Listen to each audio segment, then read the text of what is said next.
Hello friends, good morning. आज के इस वीडियो में बात करते हैं फार्मिकेशन की। फार्मिकेशन होता क्या है और इसका किस तरह से इलाज किया जाए और उसके कारण क्या है। तो देखिए, जो फार्मिकेशन है इसको हिंदी में यूँ समझ लीजिए कि त्वचा में या फिर त्वचा पर चींटी जैसा चलने का जब आभास होने लगता है ना, तो उसी को क्या बोलते हैं, फार्मिकेशन। यानी फार्मिकेशन ऐसी अवस्था है जिसमें पेशेंट को लगता है कि उसकी जो स्किन है या फिर उसकी जो त्वचा है, त्वचा के ऊपर या त्वचा के अंदर चींटी जैसा चलने लगती हैं। जब चींटी जैसा चलने लगती हैं तो उसी को क्या बोलते हैं, फार्मिकेशन। और एक कभी भी हो सकता है और किसी भी उम्र के भी लोगों को हो सकता है।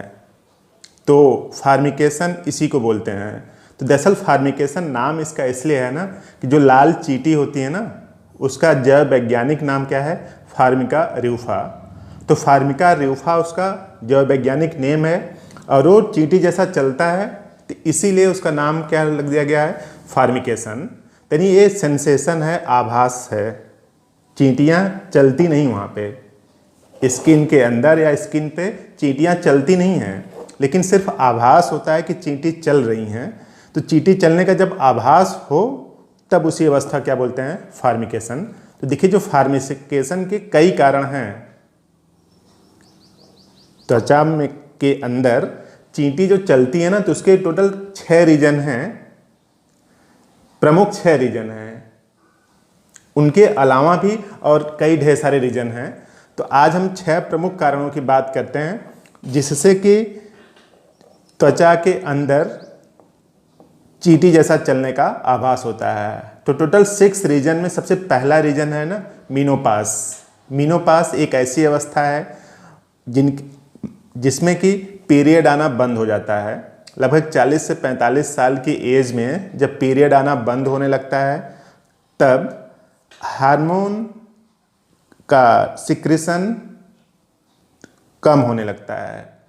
जब हार्मोन का सिक्रेशन कम होने लगता है मीनोपॉसल स्टेज में, जब पीरियड बंद होने को आता है, तब ऐसा लग सकता है। तो पहला रीजन यही है कि ओल्ड एज की महिलाएं हैं, जो इनकी लगभग 45 से 50 के आसपास जिनकी एज है, जब पीरियड बंद होना है तो मीनोपास की स्थिति में हैं, तब ऐसा आभास हो सकता है हार्मोन के विड्रॉल के कारण, हार्मोन कम बनने के कारण। और दूसरा रीजन है डायबिटीज़ में जब शुगर का लेवल बढ़ जाता है तो कुछ केस में ऐसा लगता है कि चींटी जैसा चल रही हैं। तो दूसरा जो रीजन है कि चींटी जैसा चलने के आभास होने के पीछे का रीजन क्या है कि शुगर का बढ़ा हुआ स्तर। जब शुगर का स्तर बढ़ा हुआ होगा तो भी आभास होता है कि चींटी जैसी चल रही हैं। और तीसरा रीजन जो है कि कुछ लोग जो एल्कोहल पीते हैं या फिर कोकीन का जो सेवन करते हैं, तो वो लोग अगर सडनली बंद कर दिए एल्कोहल लेना या फिर कोकीन लेना, एल्कोहल या कोकीन का जो लेते हैं, अगर आप सडनली बंद कर देंगे, तुरंत बंद कर दिए, तो भी ऐसे सिम्टम्स आ सकते हैं। तो बंद करने का रीज़न यही है कि बंद इस तरह से आप करें कि उसका ड्यूरेशन बढ़ाएं, डोज कम करें, तब ये सिम्टम्स नहीं आएंगे। तो तीसरा रीज़न यही है कि कोकीन और एल्कोहल का जो सेवन जो लोग भी करते हैं, तो सडनली उसको ब्रेक ना करें, कुछ टाइम तक कंटिन्यू करें। और चौथा रीज़न जो है, जो भी हार्मोन थेरेपी लेते हैं, जो भी हार्मोन थेरेपी का यूज़ करते हैं किसी भी बीमारी के सुंदर होने के लिए या बीमारी के इलाज के लिए, जो हार्मोन के इंजेक्शन या फिर हार्मोन के जो टैबलेट्स जो यूज़ करते हैं, उन सबको भी साइड इफ़ेक्ट के रूप में ये फार्मिकेशन आ सकता है। और पांचवा है ऐसे लोग जिनको हर्पिस जोस्टर की समस्या है। हर्पिस जोस्टर का संक्रमण जिनको हो चुका है और सिम्टम्स नहीं आ रहे हैं, त्वचा पर चकत्ते दाने सब नहीं पड़ रहे हैं, लेकिन उनको संक्रमण हो चुका है हर्पिस जोस्टर का, तो भी आ सकता है फार्मिकेशन का सिम्टम्स। और जिनको सिफिलिस है, सिफिलिस का जिनका संक्रमण हो चुका है, और लेटेंट है, लेटेंट इन द सेंस कि बाहर सिम्टम्स नहीं आ रहे हैं तो भी उनको चींटी जैसा चलने का आभास हो सकता है। तो देखिए, जो चींटी जैसा चलने के आभास के लिए और इसके अलावा कई फैक्टर रिस्पॉन्सिबल हैं, लेकिन यही 6 फैक्टर प्रमुख हैं। इन 6 फैक्टर की वजह से जो त्वचा है उसके अंदर ऐसा आभास होता है, सेंसेशन होता है कि चींटी जैसी कुछ रेंग रही है। तो जिनको भी फार्मिकेशन की समस्या है, चींटी जैसा चलने का आभास होता है, ऐसी समस्या हैं, उनके लिए होम्योपैथी में दवाइयाँ हैं, आप इसका यूज करें और प्रोबेबली आपको रिस्पांस ज़रूर मिलेगा। अनफॉर्चुनेटली कुछ केस में ऐसा हो सकता है कि रिस्पांस न मिले तो आप कमेंट बॉक्स में लिखिएगा, दूसरी दवा बताई जाएगी।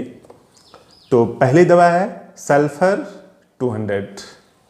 सल्फर 200 डेली सुबह लेना है इसको, 2 बूंद जीभ पर। अगर आप गोली में बनवा लेते हैं तो 4 गोली आप लीजिए, सुबह में खाली पेट लेना है।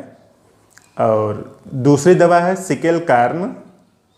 सिकेल कार्न, इसकी 30 पावर की आप लीजिए, 30 पावर की डेली शाम को 2 बूंद जीभ पर या फिर 4 गोली। और तीसरी दवा है R36 ड्रॉप। R36 ड्रॉप, उसको आप 10-10 बूंद सुबह दोपहर शाम 3 टाइम लीजिए। तो दवा मैं एक बार फिर से रिपीट कर दे रहा हूँ, सल्फर 200 डेली सुबह खाली पेट 2 बूंद या फिर 4 गोली। और दूसरी दवा है सिकेल कार्न 30 पावर की, डेली शाम को 2 बूंद या फिर 4 गोली। और तीसरी दवा है R36 ड्रॉप्स, 10 बूंद 1 कप पानी में डालकर 3 टाइम लीजिए। तो इन 3 दवाओं से जो फार्मिकेशन की जो समस्या है, जो स्किन के अंदर जो चींटी जैसे जो चलने की समस्या है, उससे निजात मिल सकती है। तो इसी तरीके के और वीडियो पाने के लिए आप इसको सब्सक्राइब जरूर करें अगर अभी तक नहीं किए हैं तो। और अगर आपने वीडियो यहाँ तक देखा तो बात समझ में आ भी रही होगी, तो प्लीज़ इसको लाइक भी कर दें। लाइक करने में पैसा नहीं लगता, सब्सक्राइब करने में पैसा नहीं लगता, तो प्लीज़ आप ऐसा कर सकते हैं। तो लाइक करें, सब्सक्राइब करें, फ्रेंड्स को भी शेयर करें ताकि उनको भी जानकारी बढ़े। जैसे आपकी जानकारी आज बढ़ी, जब चींटी जैसा चलता है स्किन के अंदर तब उसको बोलते क्या हैं, तो उसको क्या बोलते हैं, फार्मिकेशन। तो ये रहा फार्मिकेशन की ब्रीफ रिव्यूज, यानी छोटे से वीडियो में लगभग कंप्लीट जानकारी। तो आपने पूरा वीडियो देखा, थैंक यू।